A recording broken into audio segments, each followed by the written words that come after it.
সম্প্রতি বিশ্বব্যাংক বাংলাদেশের প্রাথমিক শিক্ষা নিয়ে ভয়াবহ তথ্য দিয়েছে।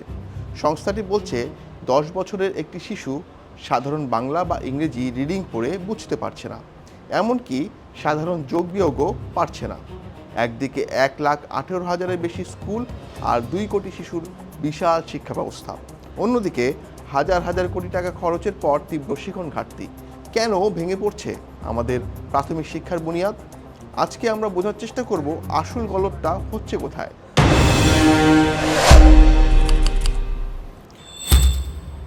শুনতে অবাক লাগলেও সত্য, বাংলাদেশ কিন্তু প্রাথমিক শিক্ষাকে দেশের আনাচে কানাচে পৌঁছে দিতে পেরেছে।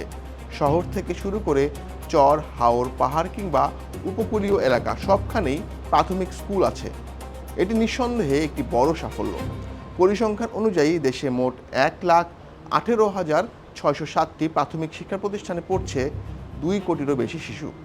এর মধ্যে সরকারি স্কুলেই পড়ছে অর্ধেকের বেশি শিক্ষার্থী। কিন্তু সমস্যা হলো, স্কুলের পরিধি বাড়লেও শিক্ষার মান মোটেও বাড়েনি। 2011 সালের সাথে 2022 সালের ফলাফলের তুলনা করলে মাথা ঘুরে যাবে। 2011 সালে তৃতীয় শ্রেণীর 67% শিশু যেখানে বাংলা পড়তে পারত, 2022 সালে তা কমে দাঁড়িয়েছে 51%। আর গণিতে কাঙ্ক্ষিত দক্ষতা 50% থেকে নেমে এসেছে মাত্র 39%। অর্থাৎ এক যুগে দেশে প্রাথমিক শিক্ষা নিচে নেমেছে। এখন প্রশ্ন হলো, হাজার হাজার কোটি টাকার প্রজেক্টের পরও শিক্ষার্থীরা কেন পিছিয়ে পড়ছে?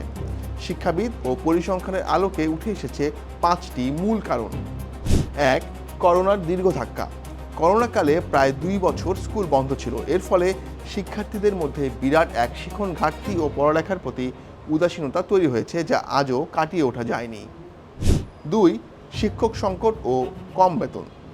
দেশের সরকারি প্রাথমিক বিদ্যালয়গুলোতে প্রায় 27,500 প্রধান শিক্ষকের পদ খালি।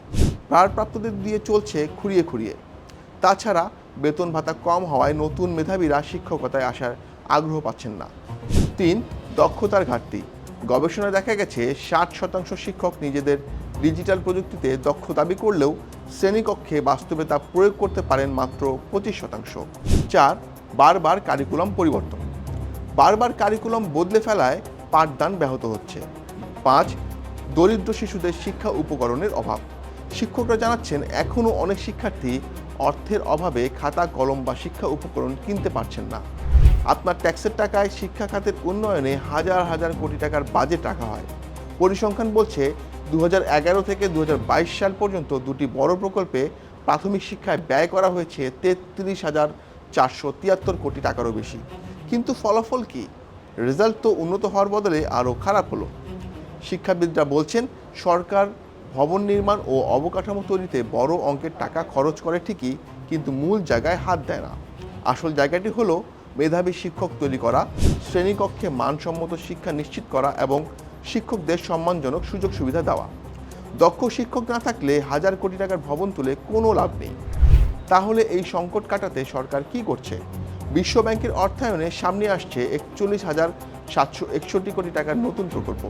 সরকার এখন লার্নিং উইথ হ্যাপিনেস বা আনন্দের মাধ্যমে শিক্ষাদানে জোর দিচ্ছে, আর এটি বাস্তবায়নে বেশ কিছু প্রতিশ্রুতি দিয়েছে সরকার। এগুলো হলো 32,000 প্রধান শিক্ষক নিয়োগ, শূন্য পদগুলোতে পূরণের উদ্যোগ নেওয়া হয়েছে। 1 টিচার 1 ট্যাব। শিক্ষকরা যেন ছবি, ভিডিও ও অ্যানিমেশন দিয়ে সহজভাবে পড়াতে পারেন, সেজন্য শিক্ষকদের ট্যাব দেওয়া হচ্ছে। সৃজনশীলতা বৃদ্ধি। 4র্থ শ্রেণী থেকে ক্রীড়া ও সংস্কৃতি বই যুক্ত হচ্ছে। ইতিমধ্যে 22 লাখ শিশু নিয়ে দেশ জুড়ে ফুটবল টুর্নামেন্ট অনুষ্ঠিত হয়েছে। স্কুল সরঞ্জাম, ব্যাগ, জুতা, ইউনিফর্ম ও ওয়াশ ব্লক নির্মাণের পরিকল্পনা রয়েছে। তবে শেষ কথা একটাই, শুধু কারিকুলাম পরিবর্তন, ট্যাব বিতরণ কিংবা ভবন বানালেই শিক্ষার মান ফিরবে না।